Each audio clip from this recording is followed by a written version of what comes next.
Kompetensi komunikatif. Istilah kompetensi komunikatif communicative competence yang merupakan bagian dari proses penguasaan B2 pertama kali dikemukakan oleh Dale Harms tahun ke-1972. Istilah ini diperkenalkan Harms melalui bukunya yang berjudul Uncommunicative Competence sebagai bentuk reaksi atas gagasan Chomsky tentang linguistic competence. Berdasarkan kata penyusunnya, kompetensi komunikatif dapat diartikan sebagai kemampuan dalam berkomunikasi menyangkut perhatian penutur pada setiap aspek yang terkait dengan kegiatan tersebut. Kompetensi komunikatif terbagi atas dua sisi, yaitu kemampuan penutur dalam menyampaikan pesan dan memahami pesan yang disampaikan mitra tutur. Stern 1982 mendefinisikan kompetensi komunikatif sebagai kemampuan alamiah penutur bahasa menggunakan dan memahami bahasa secara wajar dalam proses komunikasi. Ciri khas kompetensi komunikatif adalah bersifat konteks spesifik. Savignon 1972, maksudnya kegiatan komunikasi selalu berlangsung dalam situasi tertentu. Harms 1974 merumuskan 4 kompetensi yang mesti dikuasai secara naluriah oleh penutur bahasa kedua agar dapat berkomunikasi dengan baik, yaitu kompetensi gramatikal grammatical competence, kompetensi sosiolinguistik sociolinguistic competence, kompetensi wacana discourse competence, kompetensi strategis strategic competence. Pertama, kompetensi gramatikal. Definisi kompetensi dalam kajian linguistik merupakan kemampuan menguasai secara abstrak atau batiniah, sedangkan gramatikal adalah sesuai dengan tata bahasa atau menurut tata bahasa. Kompetensi gramatikal mempunyai peran yang sangat penting dalam kebahasaan, karena kompetensi ini berkedudukan sebagai kemampuan dasar dalam proses komunikasi. Kompetensi gramatikal pelajar bahasa tidak dilihat dari kemampuannya menghafal kaidah kebahasaan, tetapi dilihat dari kemampuannya dalam menghasilkan ujaran sesuai aturan tata bahasa. Savignon 1983.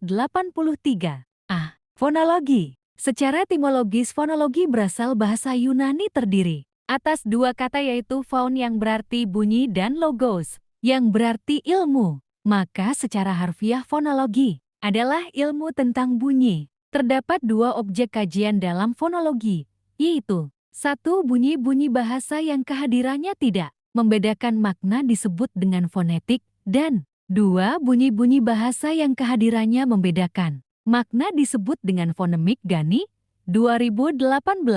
1. Fonetik. Fonetik merupakan kajian fonologi yang membahas proses produksi bunyi bahasa atau pengucapan bunyi ujar yang dihasilkan oleh alat ucap manusia tanpa mengkaji perubahan atau perbedaan maknanya. Char 2003 mendefinisikan fonetik sebagai cabang studi fonologi yang mempelajari bunyi bahasa tanpa memperhatikan apakah kehadiran bunyi-bunyi tersebut mempunyai fungsi sebagai pembeda makna atau tidak.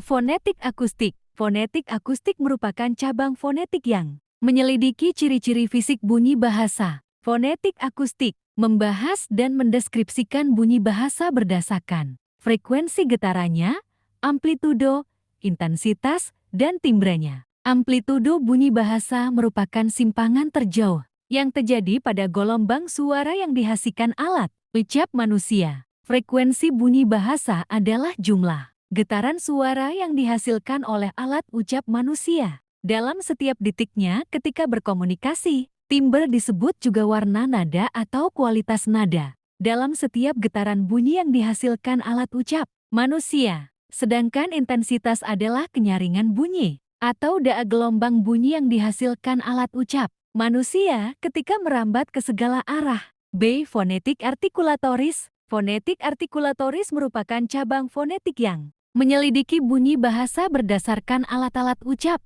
dalam artikulasi. Fonetik artikulatoris mempelajari bagaimana mekanisme alat-alat ucap manusia bekerja dalam menghasilkan bunyi bahasa serta bagaimana bunyi-bunyi itu diklasifikasikan. Gani, 2018. Alat-alat ucap yang digunakan manusia dalam menghasilkan bunyi bahasa, yaitu 1. Bibir atas labium, 2. Bibir bawah labium, 3. Gigi dentum, 4. Lengkung kaki gigi alveolum. 5. Langit-langit keras palatum. 6. Langit-langit lunak velum. 7. Anak teka uvula. 8. Faring pharynx. 9. Kerongkongan larynx. 10. Tenggorokan. 11. Pita suara. 12. Epiglotis. 13. Akar lidah root F-tango. 14. Punggung lidah dorsum. 15. Tengah lidah medium. 16. Daun lidah lamina atau lamino. 17. Ujung lidah apex atau apikal. Adapun jenis bunyi bahasa Indonesia yang dihasilkan oleh alat-alat ucap di atas yaitu bunyi vokal. Bunyi vokal adalah bunyi bahasa yang dihasilkan tanpa melalui proses hambatan. Jenis vokal bahasa Indonesia ditentukan berdasarkan maju mundur lidah saat pengucapan, bentuk, mulut, dan struktur. Bunyi konsonan. Bunyi konsonan adalah bunyi bahasa selain bunyi vokal yang dihasilkan melalui proses hambatan dengan memadukan artikulator aktif dan artikulator pasif. C. Auditoris. Fonetik auditoris merupakan cabang fonetik yang menyelidiki bunyi berdasarkan pendengaran sebagai persepsi bahasa. Fonetik auditoris adalah fonetik yang mengkaji dan mendeskripsikan cara mekanisme pendengaran menerima bunyi-bunyi bahasa sebagai getaran udara. 2. Fonemik. Fonemik adalah cabang studi fonologi yang mempelajari bunyi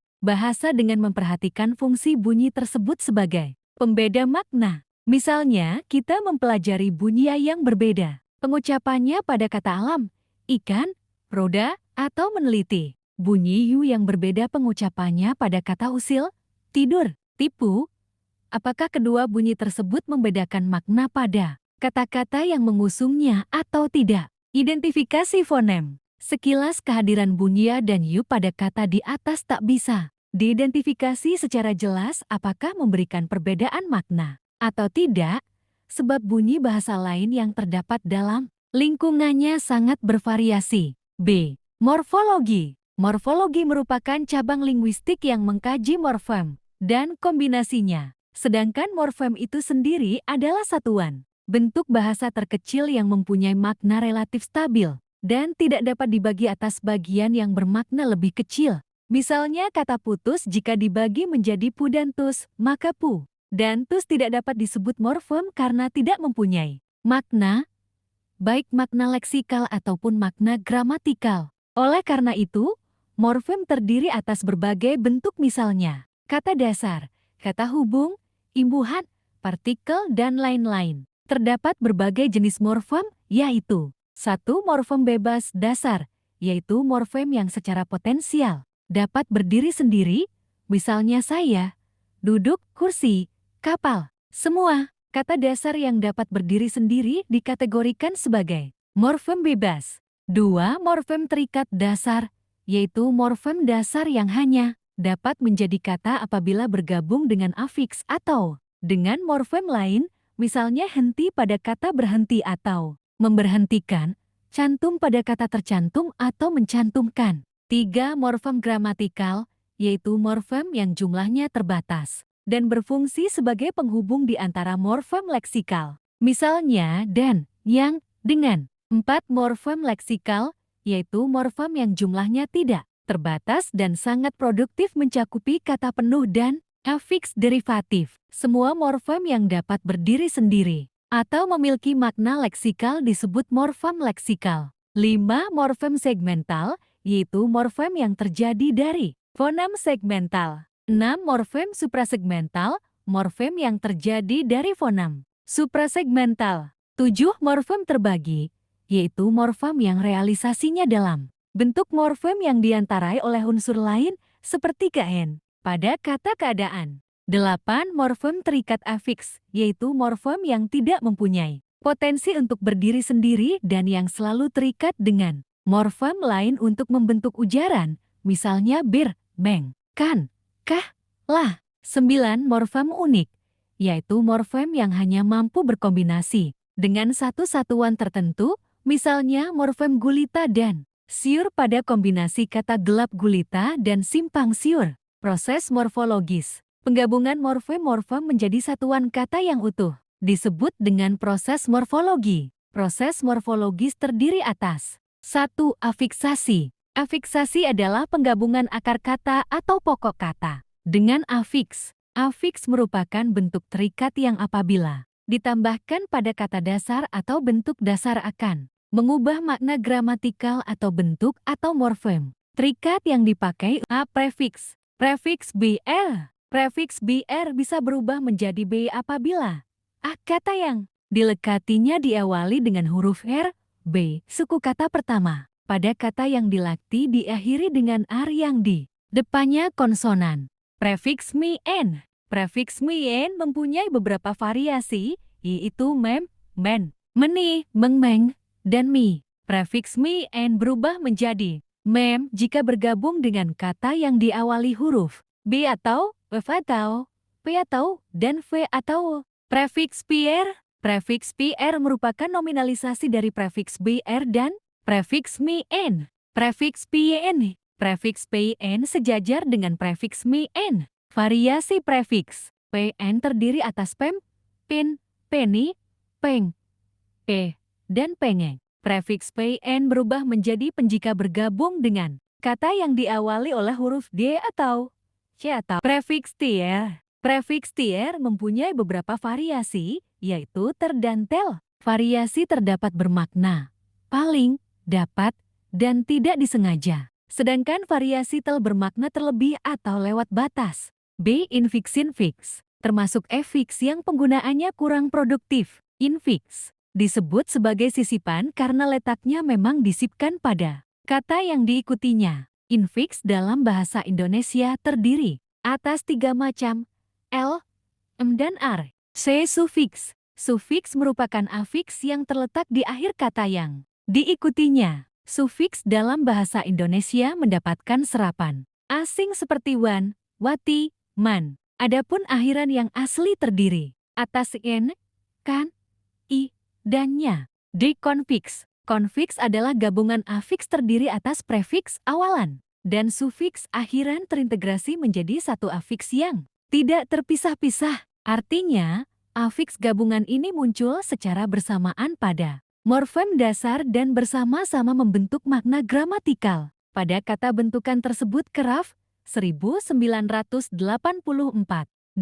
Reduplikasi pengulangan. Reduplikasi merupakan proses pembentukan kata dengan cara mengulang kata dasar baik sebagian maupun keseluruhan. Pengulangan keseluruhan merupakan pengulangan kata dasar bebas tanpa penambahan apapun. Buku tambah buku bermakna banyak atau bervariasi. Lari tambah lari bermakna kegiatan yang berulang. B. Pengulangan sebagian parsial merupakan pengulangan sebagian bentuk fisik morfem dasar. Bagian yang dulang bisa bagian awal maupun akhir. Daun tambah daun dedan bermakna banyak atau bervariasi. Tua tambah tua tetua bermakna banyak atau bervariasi. C. Pengulangan dengan perubahan fonem perubahan bunyi merupakan pengulangan yang menyebabkan morfem dasar mengalami perubahan fonam, umumnya perubahan terjadi pada bagian kedua. Sayur tambah sayur sayur mayur. Fonem s atau berubah menjadi atau. D. Pengulangan berimbuhan